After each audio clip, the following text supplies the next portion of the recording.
कोलकाता में प्रधानमंत्री मोदी के खिलाफ फतवा जारी करने वाले इमाम बरकती ने जी न्यूज के कार्यक्रम ताल ठोक की बहस में धमकी दी। लाइव धमकी। लाइव शो में इमाम बरकती ने आपत्तिजनक बयान दिया और लेखक तारिक फतेह को जान से मारने की धमकी तक दे डाली। ऐसे में हमारा सवाल यह है कि आखिर पश्चिम बंगाल की ममता सरकार ने अब तक बरकती के खिलाफ कोई कार्रवाई क्यों नहीं की? क्या पश्चिम बंगाल में बरकती जैसे इमाम को किसी को भी जान से मारने की खुली धमकी देने की आजादी? कल का शो देखने के बाद पूरे देश भर से यह मांग उठ रही है कि इमाम नूरुर रहमान बरकती के खिलाफ सख्त से सख्त कार्रवाई हो।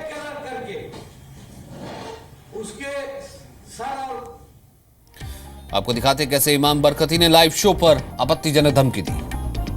रहते थे आप दारा शीखों की गर्दन नहीं कटेगी। वो आपके हिंदुस्तान में दारा शीखों की गर्दन नहीं कटेगी। अब गोली याद रखिए, औरंगजेब मर गया। अब सुनो, अब दारा शीखों की गर्दन नहीं कटेगी। तुम्हारी गर्दन कटेगी बेवकूफ। मेरी तो मर गया है, काट दीजिए। खानदान भी मर गया है। काट दीजिए मेरी गर्दन। तेरी सब कट चुकी है, मेरी काट दीजिए। यानी आप लाइव टीवी पे कत्लेआम की धमकी दे रहे हैं।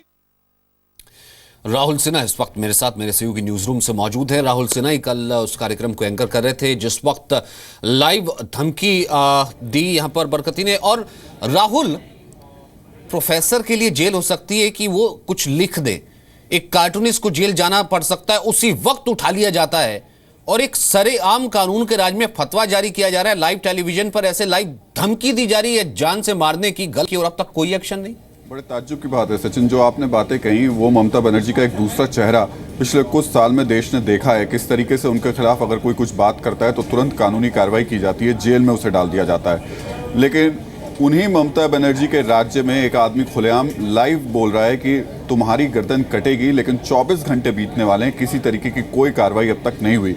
सोशल मीडिया पर ज़रूर इस तरीके के आक्रामक तेवर लोगों के देखने को मिले, लेकिन इस सब के बीच में सोशल मीडिया पर एक ट्वीट मौलाना की तरफ से भी देखने को मिला। हालांकि ये अभी तक कंफर्म नहीं हुआ कि ऑफिशियल ट्विटर उनका है या नहीं है, लेकिन जो तेवर उनके टेलीविज़न पे थे वो तेवर इस ट्विटर पे भी देखने को मिले हैं।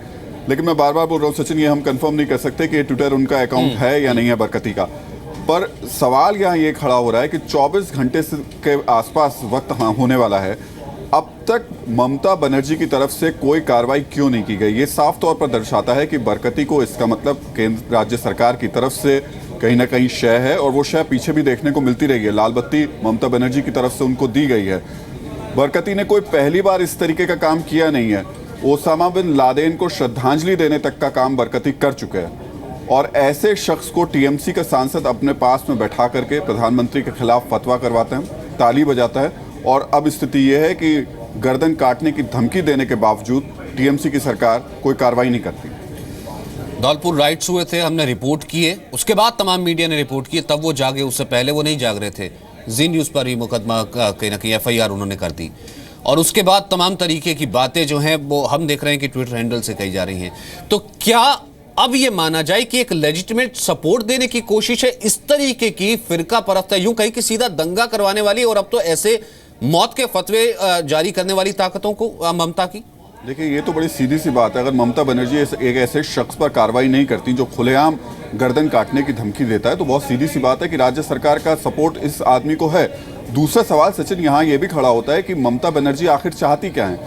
धूलागढ़ में जब दंगों की रिपोर्टिंग की जाती है तो एफआईआर दर्ज करा देती हैं। जब बलूचिस्तान को लेकर के वहां पर एक सेमिनार कराया जाना था, उसको इस वजह से रद्द कर दिया जाता है, ये कह करके परमिशन नहीं दी जाती कि इससे लोगों की भावनाएं आहत होंगी।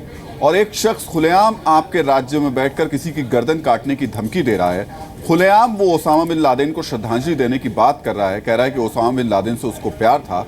आप उसको अपने पास में बैठाए हुए हैं, उसको लाल बत्ती दिए हुए हैं, उसको हर तरीके का संरक्षण दिए हुए हैं। 24 घंटे से ज़्यादा का वक्त अब होने वाला है, आपने किसी तरीके की कोई कानूनी कार्रवाई नहीं की। तो आखिर ममता बनर्जी चाहती क्या है? जो बार बार बातें कही जाती हैं, कल उनके एक सपोर्टर ने यहाँ भी कहा कि बरकती ने बहुत ज़्यादा मुस्लिम डेवलपमेंट किया है। तो क्या ये वोटों की राजनीति है जिसकी वजह से ममता बनर्जी बरकती के खिलाफ कोई कार्रवाई नहीं करेगी?